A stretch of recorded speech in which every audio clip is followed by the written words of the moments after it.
Калкты тейлөө борборлору ачылары менен кезекке тургандардын саны көп болот. Абдулла Саид Маматов Египетке кетүү үчүн 3 баласына чет мамлекетке чыкканга паспорт алганы келген. Ал жарандардын саны көп болгон эле болбосо, тейлөө кызматына наразылыгы жок. 882 сом болду загранпаспорт бир балага. Ана нотариустан соглашение алат экенбиз. Ошого ага 500 кетет экен. Мурункуга караганда жакшы да, бир топ. Мурун тияктан алчу эмес белек. Ал жакта очередь аябай көп болчу. Бул жакта жакшы. Гос нотариусуңар жок, а частный нотариус иштейт экен.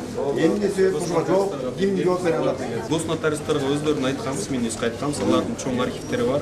Анан ушу элдерге ушу удобство болсун деп биз частный нотариустарды алып келгенбиз да. Чтоб элдер ушу гос нотариуска тиги шаардын тиги четине барбай, ал кылган эмелерди булар деле кыла берсин, чтоб силерге удобство болсун үчүн алып келгенбиз.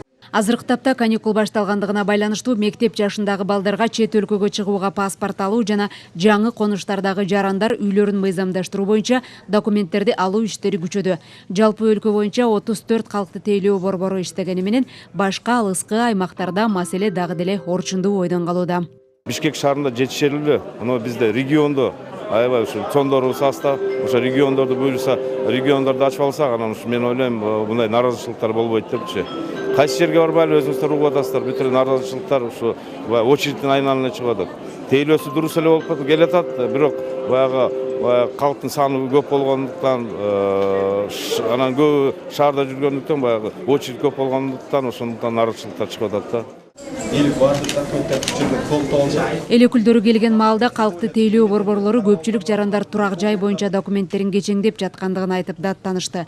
Мыйзам боюнча бардык тийиштүү кагаздар чогулгандан кийин бир жуманын ичинде бардык тиешелүү документтер даяр болушу кажет.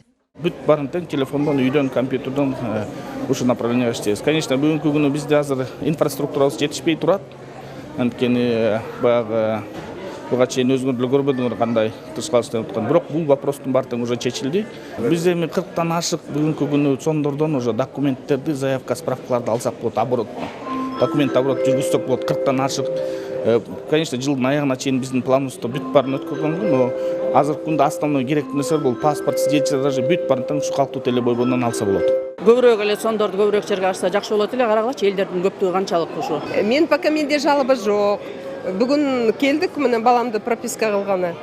Иностранный гражданство күтүп отурабыз. Эми бир аз очередке турбай эмне болдук? Мурда деген бир айлап жүрчүбүз да айланайын. Эми бир саат очередке тура албай эле элдер жарылып кетип атат. Таласка жөнөтүшөт, заявканы кайра бияка жөнөтүшөт, же көлүгүмдү таба албай эле ошентип кыйналып атам. Азыр пока что ошол эле, а так баары жакшы. 2 жылдан бери Араван, Түп, Кара Суу, Ат башы сыяктуу бир катар алыскы аймактарда калкты тейлөө борборлору ачылды. Анда жарандар жашаган жерине карабай, жакын жердеги бардык калкты тейлөө борборлоруна барып, керектүү документтерин ала алышат. Азыркы тапта жалпы республика боюнча заманбап стилдеги 34 калкты тейлөө борборлору иш алып барат. Алар жалпы жарандардын 40тан ашык документтерин бүтүрөт. Жакында эле 2021-2022 жылдары алыскы аймактар болгондордон Сокулук, Кадамжай, Лейлек, ошондой эле Ысык Ата, Жети Өгүз райондорунда дагы жаңы калкты тейлөө борборлору ачылган.